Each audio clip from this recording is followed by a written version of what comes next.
السلام علیکم ورحمۃ اللہ وبرکاتہ۔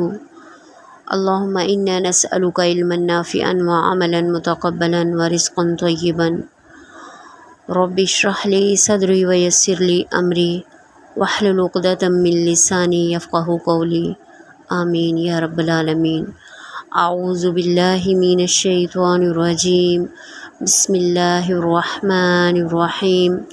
وَمَن يَرْغَبُ عَن مِّلَّةِ إِبْرَاهِيمَ، اور کون ہے جو منہ موڑتا ہے، بے رغبتی کرتا ہے، ان ملت ابراہیم، دین ابراہیم سے، الا من سفیہ نفسہ، سوائے اس کے جس نے اپنے آپ کو بے وقوف بنا لیا، وَلَقَدِ اصْطَفَيْنَاهُ فِي الدُّنْيَا، اور یقیناً ہم نے اس کو چن لیا دنیا میں، وَإِنَّهُ فِي الْآخِرَةِ لَمِنَ الصَّالِحِينَ، اور آخرت میں وہ صالحین میں سے ہوں گے۔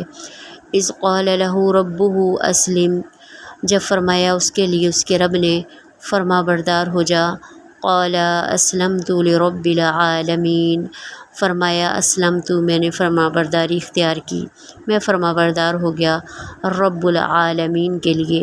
وَوَصَّى بِهَا إِبْرَاهِيمُ بَنِيهِ، اور وصیت کی اس کی ابراہیم علیہ السلام نے اپنے بیٹوں کو، وَيَعْقُوبُ يَا بَنِيَّ، اور یعقوب علیہ السلام نے بھی، اے میرے بیٹو، إِنَّ اللَّهَ اصْطَفَىٰ لَكُمُ الدِّينَ، بے شک اللہ تعالیٰ نے تمہارے لیے دین کو پسند کیا، چن لیا، فَلَا تَمُوتُنَّ إِلَّا وَأَنْتُمْ مُسْلِمُونَ، پس نہ تمہیں موت آئے مگر اس حالت میں کہ تم مسلمان ہو۔ یرغب، راغین، با اس کا روٹ ورڈ ہے، رغبت کرنا، اس کا لفظی معنی ہوتا ہے کشادگی کرنا، کشادہ کرنا، یعنی جس کی کسی کی طرف رغبت ہو وہ راغب الہ ہوتا ہے، اس سے بے رغبتی کرنا، اس سے منہ پھیر لینا، جب ان کا صلہ آ جاتا ہے تو اس کا معنی بے رغبتی، منہ پھیر لینا، اعراض کرنا، تو متضاد بن جاتا ہے۔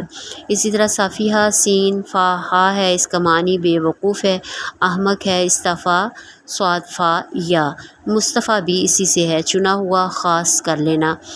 اسلم سین لام میم، سلامتی، اطاعت و فرما برداری کے لیے آتا ہے۔ اب اس کی مختصر جو ہے وہ تشریح دیکھتے ہیں۔ وَمَن يَرْغَبُ عَن مِّلَّةِ إِبْرَاهِيمَ إِلَّا مَن سَفِیہ نَفْسَهُ، اس دین، اس طریقے، اس ملت سے کنارہ کش وہی ہوگا جس نے اپنے نفس کو بے وقوف بنا لیا۔ یہ بے وقوف اللہ رب العزت نے نہیں بنایا، اس نے اپنے آپ کو بے وقوف بنا لیا۔ اللہ تعالیٰ نے قلب سلیم دے کر بھیجا ہے۔ آپ صلی اللہ علیہ وآلہ وسلم نے فرمایا، جس کا مفہوم یوں آتا ہے کہ ایک بھی بچہ اس دنیا میں نہیں آتا جو فطرت پر پیدا نہ کیا گیا ہو۔ دین فطرت پر اللہ تعالیٰ نے سب کو پیدا کیا ہے، خود انسان جو ہے وہ گڑبڑ کرتا ہے، یا پھر اس کے والدین جو ہے اس کو مجوسی یا یہودی بنا دیتے ہیں، ہمارا ماحول، ہماری صحبتیں ہمیں خراب کر دیتی ہیں، انسان خود اپنے آپ کو آلودگیوں میں ڈال کر خراب کرتا ہے۔ جو آدمی اپنے آپ کو بے وقوف بنا لے وہ حضرت ابراہیم علیہ السلام کی شخصی اور نسلی نسبت پر خوش نہیں ہوتا، اس پر مطمئن نہیں ہوتا، بلکہ ان کی ملت پر چلتا ہے، اس دین پر چلتا ہے جس پر حضرت ابراہیم علیہ السلام تھے۔ وہی پیغام، وہی دین نبی کریم صلی اللہ علیہ وسلم لائے تھے۔ یہود و نصارہ اور قریشی ایک طرف تو اپنی نسبت حضرت ابراہیم کے ساتھ جوڑتے، تو دوسری طرف اسی دین، اسی ملت کو آگے بڑھانے والے پیغمبر حضرت محمد صلی اللہ علیہ وآلہ وسلم کی مخالفت بھی کرتے۔ ملت ابراہیم کو وہ چھوڑتا ہے، وہ کنارہ کش ہوتا ہے جو احمق ہوگا، بے وقوف ہوگا، وگرنہ حضرت ابراہیم علیہ السلام کے ساتھ چاہے نسلی نسبت ہو، دین کی نسبت نہیں ہوگی تو وہ نسبت ہی نہیں ہے۔ ملت ابراہیم کو اتنی اہمیت کیوں دی گئی؟ اللہ رب العزت فرماتے ہیں، وَلَقَدِ اصْطَفَيْنَاهُ فِي الدُّنْيَا وَإِنَّهُ فِي الْآخِرَةِ لَمِنَ الصَّالِحِينَ، کہ ہم نے ابراہیم علیہ السلام کو دنیا میں بھی چن لیا تھا اور آخرت میں بھی وہ صالحین میں سے ہوں گے۔ وہ ہستی جو رحمت للعالمین ہے، نبی کریم صلی اللہ علیہ وآلہ وسلم نے دعا سکھائی کہ حضرت محمد صلی اللہ علیہ وآلہ وسلم پر اور ان کی آل پر ویسی رحمت کر جیسی رحمت آپ نے حضرت ابراہیم علیہ السلام اور آل ابراہیم پر کی۔ اللہم صلی علی محمد وعلی آل محمد کما صلیت علی ابراہیم وعلی آل ابراہیم انک حمید مجید۔ اذ قال له ربه اسلم قال اسلمت لرب العالمین، جب فرمایا اس کے لیے اس کے رب نے فرما بردار ہو جا، قال اسلمت، فرمایا حضرت ابراہیم علیہ السلام نے میں فرما بردار ہو گیا رب العالمین کے لیے۔ اسلم کا مطلب ہوتا ہے کہ اپنے آپ کو سپرد کر دینا۔ اس کے لیے معنی جو ہے وہ مطیع و فرما بردار بھی اسی سے ہم لیتے ہیں، اور مسلم کہتے ہیں اس اونٹ کو جس کی نکیل اس کے مالک کے ہاتھ میں ہو، وہ جدھر چاہے اسے موڑے۔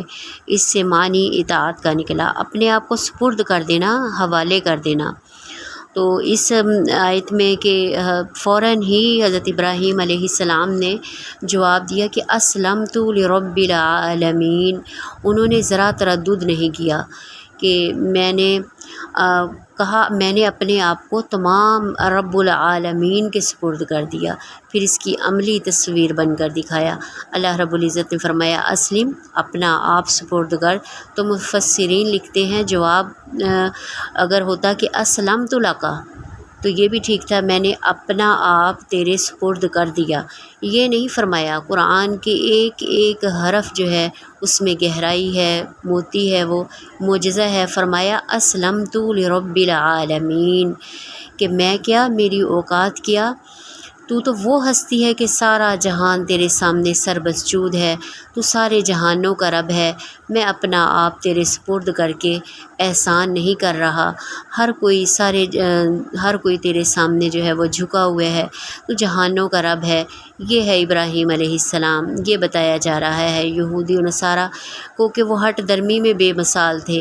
ابراہیم علیہ السلام ہر لمحہ اللہ کی اطاعت گزار تھے، اور یہ نفس کے پجاری، وہاں نجات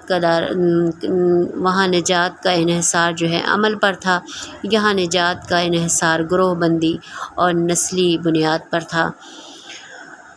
تو بتایا جا رہا ہے کہ ابراہیم علیہ السلام کا اسوہ دیکھو کہ ووصّیٰ بہا ابراہیم بنیہ، حضرت ابراہیم علیہ السلام نے اپنی اولاد کو اس کی وصیت کی، اور حضرت یعقوب علیہ السلام نے بھی اپنی اولاد کو اس کی وصیت کی۔ حضرت یعقوب علیہ السلام کا لقب اسرائیل تھا، جس کی طرف یہ یہودی اپنے آپ کو منسوب کرتے ہیں۔ تو اس تعلق کی وجہ سے وہ وسیع جو ہے وہ اپنے آپ کو جو ہے وہ یہودی کہتے ہیں، اس بنی اسرائیل ان کو کہا جاتا ہے۔ تو لیکن اپنے آباء و اجداد کی وصیت کو وہ تسلیم نہیں کرتے۔ دونوں حضرت ابراہیم علیہ السلام اور حضرت یعقوب علیہ السلام نے انہوں نے اپنی اولاد کو وصیت کی کہ اللہ تعالی نے ان کے لیے اس دین کو پسند کیا ہے۔ کون سا دین؟ اب یہاں وضاحت ہو رہی ہے، وہاں فرمایا ملت، یہاں الدین کہا۔ فلا تموتن الا وانتم مسلمون، کہ تم ہرگز نہیں مرنا مگر اس حالت میں تمہیں موت آئے کہ تم فرما بردار ہو، مسلمان ہو۔ ملت، الدین اور اسلام تینوں لفظوں کو جوڑے تو پتہ چلتا ہے کہ تم کیا رشتہ جوڑتے ہو ابراہیم کے ساتھ۔ نسبت اس کی ہوگی جو نبی کریم صلی اللہ علیہ وسلم کے لائے ہوئے دین کو مانتا ہوگا، کیونکہ آپ بھی دین ابراہیم کی ملت پر ہیں۔ اس میں یہودیت یا نصرانیت کی کوئی جگہ نہیں ہے، ان کا ملت ابراہیم سے کوئی تعلق نہیں ہے۔ اللہ رب العزت سے دعا ہے کہ اللہ رب العزت جو ہے ہمیں موت دے تو فرما برداری کی حالت میں موت دے، لا الہ الا اللہ کے ساتھ ثابت قدم رکھیے، ہماری اولادوں کو ہمارے لیے صدقہ جاریہ بنائیے، اور ہمیں اپنے والدین اور اساتذہ اکرام کے لیے صدقہ جاریہ بنائیے، ہماری اولادوں کو اپنا فرما بردار بنائیے، ہمیں بھی اپنا فرما بردار بنائیے، قرآن کو دلوں کی بہار بنائیے، آمین۔